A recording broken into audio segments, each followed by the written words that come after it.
समय की बात है जब एक छोटे से शहर में एक गरीब बस्ती में एक बहुत ही गरीब परिवार रहता था। उस परिवार में जगन, उसकी पत्नी सुशीला और उनके दो बच्चे पिंकी और छोटू रहते थे। जगन एक दुकान पर साफ सफाई का काम करता था और उसी से अपने घर का खर्च चला रहा था। जगन बड़ा ही कमजोर था और ठीक से काम नहीं कर पाता था। इसलिए एक दिन उसका मालिक उसे काम से निकाल देता है। जगन बड़ा उदास हो जाता है और उदास होकर घर वापस आ जाता है। उसे ऐसे देख उसकी बीवी उससे पूछती है, क्या हुआ जी, आज जल्दी कैसे आ गए? बड़े परेशान दिख रहे हो। तबीयत तो ठीक है ना? हाँ, तबीयत तो ठीक है, बस मालिक ने काम से निकाल दिया। क्या?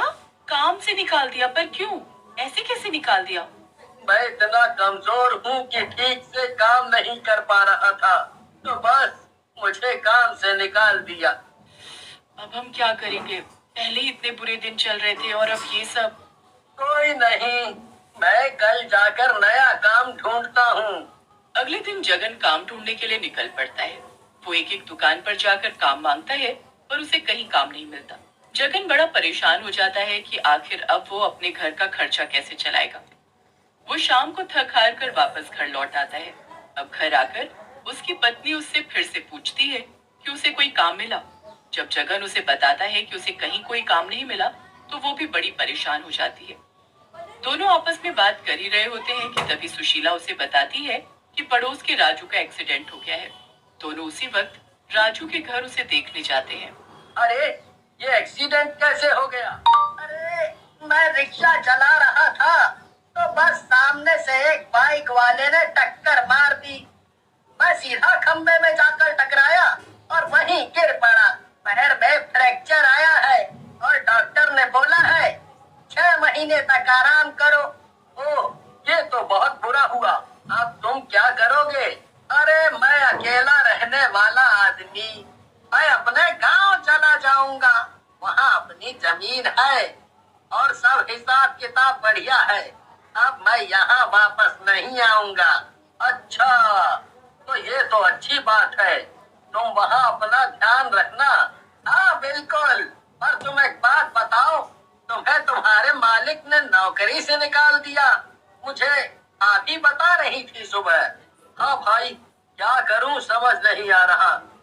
बहुत काम ढूंढा पर कहीं मिल ही नहीं रहा। तो एक काम करो ना भाई, मैं तो यहाँ से जा ही रहा हूँ, तो तुम मेरा रिक्शा रख लो। देखो आज थोड़ा टूट फूट गया है तो इसे ठीक करवा लेना। मेरे तो किसी काम का नहीं है। अरे, पर मेरे पास इसको खरीदने के लिए पैसे नहीं है। क्यों शर्मिंदा करते हो भाई? भाभी और तुमने हर मुश्किल में मेरा साथ दिया। बीमारी में खाना बना बना कर दिया। ये रिक्शा तुम रखो बस, और अब कुछ बोलना मत। हाँ। राजू अपना रिक्शा जगन को दे देता है। जगन बड़ा खुश हो जाता है और राजू का शुक्रिया करता है। अगले ही दिन से जगन रिक्शा लेकर उसकी मरम्मत करवाने पहुंच जाता है। उसके बाद वो सवारी ढूंढने लगता है। पहले दिन उसे एक भी सवारी नहीं मिलती। वो बड़ा दुखी होता है क्योंकि घर में खाने को कुछ नहीं होता और सब उसके इंतजार में भूखे बैठे होते हैं। वो दुखी होकर घर वापस जा ही रहा होता है कि रास्ते में उसे एक बहुत मोटी औरत दिखती है। उसके पास दो चार रिक्शे वाले खड़े होते हैं। अरे भैया, वो मुझे पीपल के पेड़ के पास छोड़ दोगे? नहीं नहीं मैडम, आप किसी और से पूछ लो। अरे भैया, आप चलोगे क्या? अरे मैडम, मेरे रिक्शा में थोड़ी दिक्कत है, इसीलिए आप किसी और से पूछ लो। उस औरत के मोटापे की वजह से कोई उसे अपने रिक्शे में नहीं बिठाता। सब उसका पीछे से मजाक उड़ाने लगते हैं और उस पर हंसने लगते हैं। आखिर में वो हार कर पैदल ही चलने लगती है। उससे चला नहीं जा रहा होता और ये देखकर जगन को उस पर तरस आ जाता है। वो रिक्शा ले जाकर उस औरत के पास रोकता है और बोलता है, अरे मैडम, आपको कहीं जाना है क्या? हाँ जाना तो था, पर कोई मेरे मोटापे को देखकर मुझे ले जाने को तैयार ही नहीं है। ऊपर से मेरा मजाक अलग उड़ा रहे हैं। अरे मैडम, ये लोगों को अकल नहीं है। आप लोगों से ही तो हमारा घर चलता है। आप बैठिए मेरे रिक्शा में, मैं आपको छोड़ देता हूँ। तुम बड़े ही भले आदमी हो, मुझे पीपल के पेड़ के पास छोड़ दो बस। जगन रिक्शा संभालता है और मन ही मन सोच रहा होता है कि वो कैसे आखिर उस औरत को लेकर जाएगा। मोटी औरत जगन के रिक्शे में बैठ जाती है। पर जगन का रिक्शा अब जरा भी भारी नहीं लग रहा होता। वो उस मोटी औरत की तरफ देखता है और सोचता है कि आखिर उसके बैठने पर रिक्शे का वजन जरा भी क्यों नहीं बढ़ा। जगन रिक्शे को चलाना शुरू कर देता है। पीछे बैठी मोटी औरत रास्ते में अचानक मोटी चुड़ैल में बदल जाती है। जगन बड़ा ही हैरान होता है। उसे लगता है कि उसके रिक्शे में कोई बैठा ही नहीं है। अरे मैडम, आप रिक्शा में बैठी हो या उतर गई? मैं तो रिक्शे में ही बैठी हूँ। क्यों, क्या हुआ? तुम ऐसे क्यों पूछ रहे हो? नहीं, कुछ नहीं, बस ऐसे ही पूछा। अच्छा, तुम्हारा घर कहाँ है? रिक्शा कब से चला रहे हो? पहले तो कभी नहीं देखा। जी, मैं यही बस्ती में रहता हूँ। कल तक एक दुकान में साफ सफाई का काम करता था, पर मुझसे कुछ नुकसान हो गया तो मालिक ने मुझे नौकरी से निकाल दिया। उसके बाद मेरे एक पड़ोसी ने मुझे अपना ये रिक्शा चलाने को दे दिया। मेरे घर में हम 4 लोग हैं और कमाने वाला बस मैं। गरीब है हम लोग और खाने को भी नहीं होता है कभी कभी तो। आज सुबह से रिक्शा लेकर निकला था, पर कोई। अरे, तुम्हारी जिंदगी में तो बड़े दुख हैं। तभी मैं सोचूं कि आखिर मैं इतनी मोटी हूँ फिर भी तुमने मुझे कैसे बिठा लिया। ऐसी बात नहीं है मैडम जी, मेरी मजबूरी नहीं भी होती तो भी आपको बैठा लेता।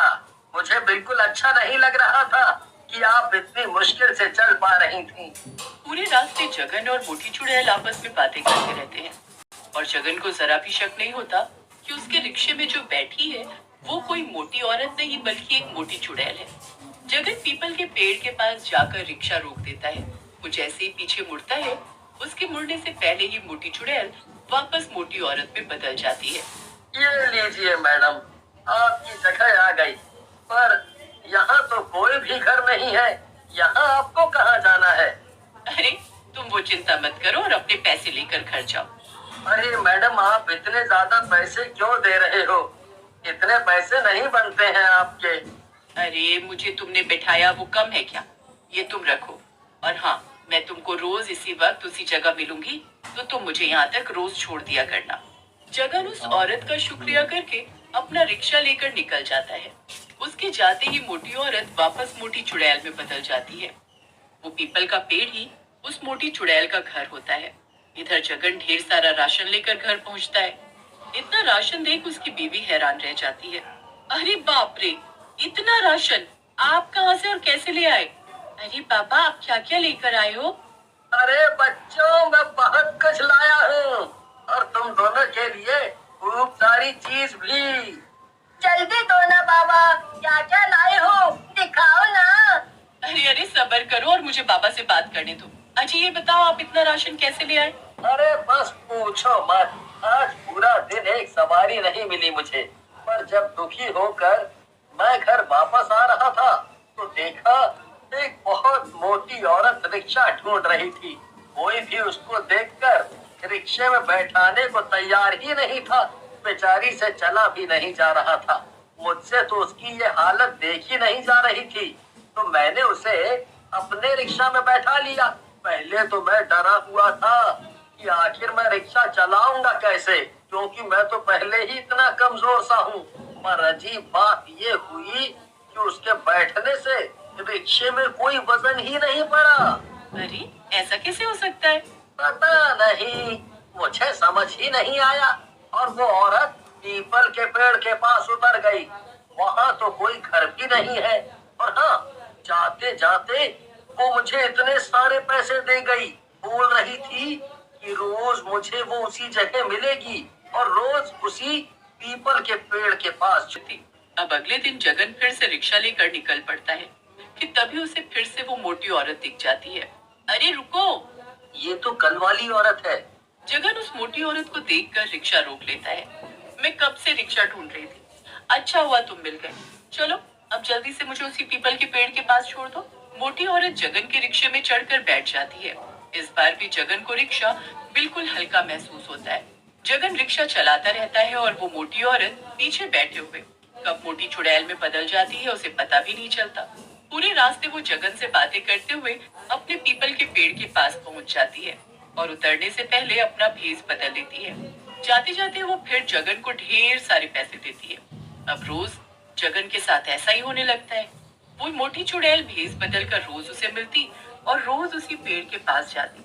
एक रात जगन उस औरत को पेड़ के पास छोड़कर वापस आ रहा होता है तो देखता है कि उसके सामान की थैली गायब है। अरे मेरी थैली कहाँ गई? लगता है वो औरत जब उतरी थी तो वहीं गिर गई।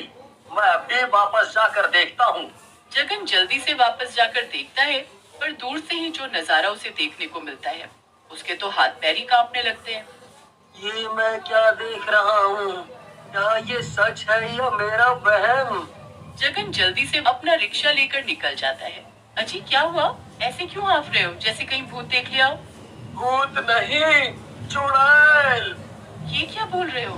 पता है, जिस मोटी औरत को मैं रोज पीपल के पेड़ के पास छोड़ता हूँ वो दरअसल एक मोटी चुड़ैल है जो उस पीपल के पेड़ पर ही रहती है। इसीलिए वो वहाँ के लिए रोज रिक्शा करती है। सुशीला को तो जगन की बातों पर यकीन ही नहीं होता पर फिर काफी देर बाद उसे समझ में आता है कि जगन जो बोल रहा है वो सच है। जगन सुशीला को वापस उस रास्ते पर जाने के लिए मना करता है पर सुशीला उससे बोलती है, तुम पागल हो क्या? एक बात बताओ, वो तुम्हारा कोई नुकसान कर रही है क्या? वो तो तुमने पहले दिन उसे रिक्शे में बिठाया तो वो तुम्हारी मदद कर रही है। तुम भूल जाओ कि वो चुड़ैल है। जैसे रोज जाते हो वैसे ही जाया करो और उसे रोज उसके पीपल के पेड़ के पास छोड़ दिया करो। तुम्हारी तो बात है जब मनीष और उसकी पत्नी आरती एक घर में रहते थे। मनीष एक छोटी सी नौकरी करता था। मनीष की पत्नी आरती बड़ी ही तेज और झगड़ालू किस्म की औरत थी। वो हमेशा मोहल्ले में किसी न किसी से लड़ती ही रहती थी। उसकी एक बड़ी गंदी आदत थी कि वो अपने घर का सारा कूड़ा रोज रात को घर के बाहर फेंक दिया करती थी। लोग उससे बड़े दुखी थे पर जो भी उसे कुछ बोलता वो उससे लड़ बैठती। हमेशा की तरह एक दिन आरती ढेर सारा कूड़ा लेकर छज्जे से रात को नीचे फेंक देती है।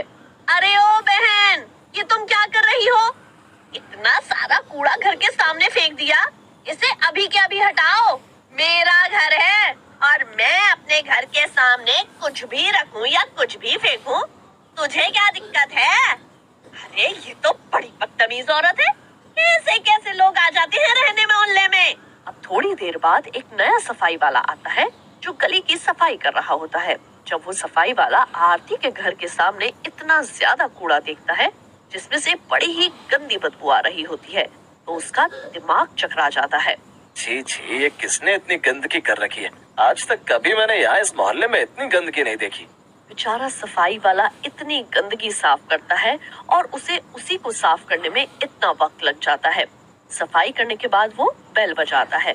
उसके बाद अंदर से आरती बाहर आती है। हाँ भाई, क्या हुआ? क्यों बेल बजा रहे हो? मैडम, ये आपने अपने घर के सामने जो इतना कूड़ा इकट्ठा कर दिया था वो मैंने साफ कर दिया है, पर पता है उसमें से बहुत गंदी बदबू आ रही थी और उसमें कीड़े भी पड़ गए थे। रोज कूड़े की गाड़ी आती है, आप घर के सामने कूड़ा न डालकर उसमें डाल दिया करो। इतना सुनते ही आरती तो गुस्से में तिलमिला जाती है कि उसे एक सफाई करने वाला अब आकर समझाएगा। वो उस पर चढ़ बैठती है। अरे ओ सफाई वाले, तेरा काम है सफाई करना, ठीक है? उसके लिए तुझे सरकार पैसे देती है। चुपचाप अपना काम कर वरना अच्छा नहीं होगा। तुझे सफाई करने वाले की क्या इज्जत? चल चुपचाप से यहाँ से निकल जा वरना इतना सुनेगा कि याद रखेगा। आरती उस सफाई वाले को खूब सुनाती है और बेचारा सफाई वाला जरा सा मुंह लेकर वहाँ से चुपचाप चला जाता है। सब पड़ोसी ये तमाशा देख रहे होते हैं पर आरती के कोई मुंह नहीं लगना चाहता था। अब शाम होती है और उसी दिन आरती के घर कुछ मेहमान आते हैं। उसके घर खूब पार्टी होती है, पूरी रात शोर मचता है और फिर घर के बाहर ढेर खाने के डब्बे और कूड़ा पड़ा होता है। सफाई वाला जब दोबारा आता है तो फिर से ये सब देख वो बड़ा दुखी हो जाता है पर बेचारा चुपचाप सब साफ करता है। आरती अब रोज ऐसा ही करती है। उसे लगता है कि सब उससे डरते हैं तो उसे कोई कुछ नहीं बोलेगा। उसके घर के आगे इतनी गंदगी फैली रहती है कि बस दूर दूर तक उसकी बदबू आती है। एक दिन हमेशा की तरह सफाई वाला आरती के घर के सामने का ढेर कूड़ा उठा रहा होता है। कूड़े में आरती ने एक तेजाब की बोतल फेंक रखी होती है जो चटकी हुई होती है। आज फिर से इतना कूड़ा, क्या कर सकता हूँ मैं भी। लग जाओ भाई काम पर, ये औरत तो कभी सुधरने वाली है नहीं। सफाई वाला कूड़ा उठा ही रहा होता है कि वो बोतल उसके हाथ में ही फूट जाती है और सारा तेजाब उसके हाथ पर गिर जाता है। सफाई वाला बुरी तरह चिल्लाने लगता है। सब लोग आ जाते हैं और आरती को सुनाते हैं, पर आरती उल्टा सबके ऊपर चढ़ जाती है। सफाई वाले को आरती पर बड़ा गुस्सा आता है। सफाई वाला वहां से अपना जला हाथ लेकर चला जाता है। उसके बाद उसका हाथ सड़ते सड़ते इतना बुरा हो जाता है कि पूरे शरीर में फैलने लगता है और उसकी मौत हो जाती है। मरने के बाद वो भूत बन जाता है। उसे आरती पर इतना गुस्सा होता है कि उसकी आत्मा को शांति ही नहीं मिलती। उस औरत की वजह से मैं कितना परेशान हुआ। हर रोज जानबूझकर उसने मेरे साथ ऐसा किया। उसकी वजह से मेरा पूरा परिवार बिखर गया। अब मैं उसे नहीं छोड़ूंगा। उसे ऐसा सबक सिखाऊंगा कि जिंदगी भर याद रखेगी। अब बताऊंगा इसे तुम्हें। बड़ा दुखी किया इसने मुझे। अब इसकी बारी है। भूतिया सफाई वाला अपने हाथ को घुमाता है और सारा कूड़ा उड़कर आरती के घर के अंदर जाने लगता है। धीरे धीरे आरती का पूरा घर उसी के फेंके हुए कूड़े से भर जाता है। चारों तरफ कूड़ा ही कूड़ा होता है। ये सब करके भूतिया सफाई वाला तो वहां से गायब हो जाता है, पर रात को सोते हुए आरती को बड़ी बदबू, ये अजीब सी कैसी बदबू आ रही है। पूरी रात आरती को वो बदबू सताती रहती है, पर वो उठने का आलस कर जाती है। अब जब वो सुबह उठती है तो उसकी आंखें फटी की फटी रह जाती हैं। पूरा घर उसका कूड़े से भरा होता है। अरे ये सब क्या हो गया? ये सारा कूड़ा तो मैंने गली में फेंका था, तो ये मेरे घर के अंदर कैसे आ गया? ये जरूर उस सामने वाली पड़ोसन का काम होगा। उसी को ज्यादा तकलीफ है मुझसे और वही ये काम कर सकती है। आरती गुस्से में छज्जे पर जाती है और चिल्लाना शुरू कर देती है, पर सामने से कोई बाहर नहीं आता। आरती पूरे घर की सफाई करती है।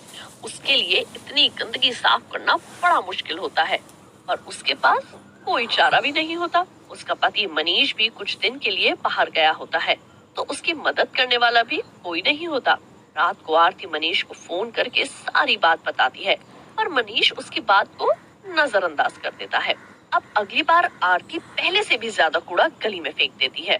कूड़ा इतना ज्यादा होता है कि वो दूसरों के घर तक फैल रहा होता है। लोगों को आने जाने में मुश्किल हो रही होती है, पर आरती के व्यवहार की वजह से वो कुछ नहीं बोलते। फिर रात होती है और भूतिया सफाई वाला फिर से देखने आता है कि आरती ने गली में कूड़ा फेंका है कि नहीं। अरे ये औरत नहीं सुधरने वाली। इसने तो कल से भी ज्यादा कूड़ा फैला रखा है। अब तो इसको अच्छे से सबक सिखाना पड़ेगा।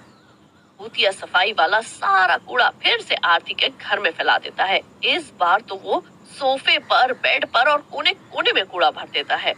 फिर जब अगली सुबह आरती उठती है तो फिर से इतना कूड़ा देखकर उसे चक्कर ही आ जाते हैं। उसे अपनी आंखों पर यकीन ही नहीं हो रहा होता। आखिर ये सब हो क्या रहा है मेरे साथ? ये कौन मुझे परेशान कर रहा है? मैं क्या करूं अब? आरती एक कोने में बैठकर खूब रोती है। उसे उस दिन काम करते करते शाम हो जाती है और उसकी हालत बहुत बुरी हो जाती है। वो हर वक्त यही सोचती रहती है कि आखिर ये सब कौन कर रहा है। इतना होने पर भी आरती को अकल फिर भी नहीं आती। वो रोज घर की सफाई करके कूड़ा गली में ही फेंकती है। वो रोज यही कर रही होती है और रोज भूतिया सफाई वाला उसी कूड़े को डबल करके उसके घर में फैला देता है। आरती की हालत दिन पे दिन बिगड़ती जा रही होती है। वो अपने बेड से भी नहीं उठ पा रही होती। पड़ोसी आपस में एक दिन बात कर रहे होते हैं। अरे ये आरती बड़े दिन से नहीं दिख रही और इसके घर के सामने कूड़ा भी नहीं है। आखिर ये घर में भी है या नहीं? दोनों पड़ोसन जाकर देखती हैं तो घर में घुसने से पहले ही बदबू की वजह से उन्हें चक्कर आ जाते हैं। दोनों अंदर जाकर देखती हैं तो पूरा घर कूड़े से भरा होता है और आरती बेड पर बुरी हालत में पड़ी होती है। दोनों पड़ोसन उसके घर और उसकी हालत देखकर एकदम दंग रह जाती हैं। अरे आरती, ये तुमको क्या हुआ? और ये सब क्या है? मुझे नहीं पता। रोज सुबह जब उठती हूँ तो मेरा घर कूड़े से भरा होता है। दोनों पड़ोसन को यकीन दिलाने के लिए आरती रात को कूड़ा गली में फेंकती है। उसके बाद दोनों पड़ोसन अपने छज्जे पर चुपके चुपके देखती हैं कि आखिर वो कूड़ा आरती के घर में कौन फेंकता है। और जब वो देखते हैं कि कूड़ा एक भूत फेंक रहा है तो उनके होश ही उड़ जाते हैं। दोनों पड़ोसन भूत को देखकर डर जाती हैं और उन्हें कुछ समझ नहीं आ रहा होता कि आखिर एक भूत उस आरती के साथ ऐसा क्यों कर रहा है। फिर अगले दिन दोनों पड़ोसन ये बात आरती को बताने उसके घर जाती हैं। तभी गली में एक नया सफाई वाला सफाई करता दिखता है। अरे भैया, तुम कौन हो? वो पुराने सफाई वाले कहाँ गए? काफी दिन से आ भी नहीं रहे। अरे मैडम जी, वो तो बेचारा मर गया। अरे उसका हाथ जो तेजाब से चल गया था, उसका इन्फेक्शन उसके पूरे शरीर में फैल गया, बस उसी से उसकी मौत हो गई। दोनों को ये सुनकर बड़ा दुख होता है। वो जल्दी से ये बात बताने आरती के घर पहुंचती हैं। आरती आरती, हमें सब पता चल चुका है। क्या हुआ? क्या पता चल गया? तुम्हारी गलती की वजह से वो सफाई वाला मर गया और वही भूत बनकर तुमसे बदला ले रहा है। तेजाब की बोतल जो, हे भगवान, ये मैंने क्या कर दिया? मैंने अपनी जिद और हरकतों की वजह से एक बेचारे गरीब मासूम की जान ले ली। दोनों पड़ोसन उसे डॉक्टर के पास ले जाती हैं। उसके बाद जब आरती ठीक हो जाती है तो बिल्कुल बदल चुकी होती है। वो कभी किसी से लड़ाई भी नहीं करती और कभी घर के आगे कूड़ा भी नहीं फेंकती, बल्कि अगर वो कहीं भी कूड़ा देखती है तो खुद उसे उठाकर कूड़ेदान में डालती है। भूत रोज